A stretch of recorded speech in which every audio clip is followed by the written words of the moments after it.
I just thought of another creepy story. And when I get done, you probably not gonna believe me, but I don't care.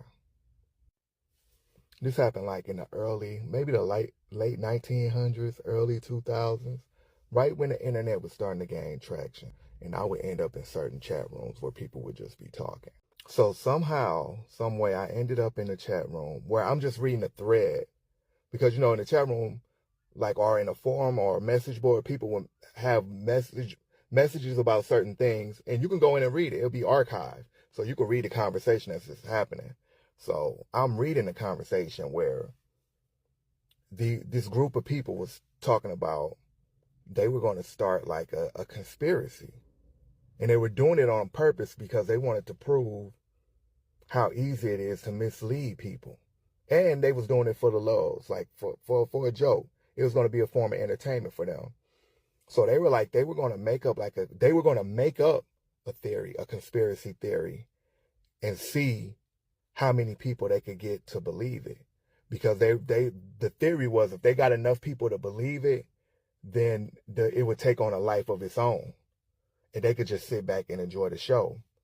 So they were trying to figure out, because they wanted it to be like, they wanted something outlandish, but they didn't want it too outlandish because then people wouldn't get behind it. It had to be outlandish enough with a little bit of like plausible ability where people could really get behind it and believe in it. So they had a couple things they were throwing around. They couldn't really settle on something until they decided they were going to use a theory that came from history that people used to believe back in the day. So they were going to use that and then bring it back and give it new life and see how many people they could get behind it. But they were like, once it take on a life of its own, people are going to come up with ways to prove that it's true. Whether it's true or not, it doesn't matter, because they get enough people that believe in it, people will come up with theories to make it true. And so they finally decided what the theory was going to be, like the conspiracy theory, what it was going to be. And when I read what they decided on, I was like, I don't think nobody's going to believe that. I don't think anybody's going to get behind it and believe it. And I was wrong. Because the conspiracy theory that they decided to put out there, that they wanted people to get behind, was that the earth was flat.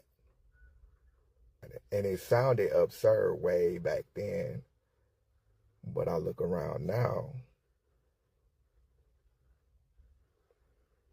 people that believe in that theory, they're going to think I'm lying, but it's all real, baby.